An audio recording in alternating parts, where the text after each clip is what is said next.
आणि हे जे काही युतीचे निर्णय व्हायच्या आधी काही परिस्थिती होती ती आज राहिलेली नाही. कोकणामध्ये रायगडमध्ये तडकरी साहेबांच्या मुलाच्या विरोधामध्ये कोगले साहेबांच्या मुलांनी फॉर्म भरला होता. ती सुद्धा काल क्लिअर झाला.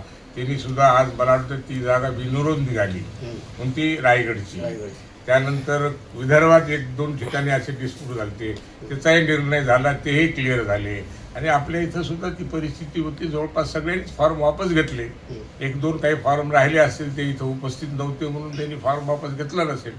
पण आपल्या इथली जागा सुद्धा बिनविरोध त्या पद्धतीनंच चित्र आज उभं आहे. अजून ती मला कल्पना नाही. मी आलोयच 2-4 दिवस माझ्या तब्येतीच्या निमित्ताने मी थोडा बाहेर होतो. आज मी इथं आलोय आणि अचानक मला समजलं की बैठक आहे, आपली महायुतीची एक बैठक ठेवली म्हणून त्या बैठकीला गेलो.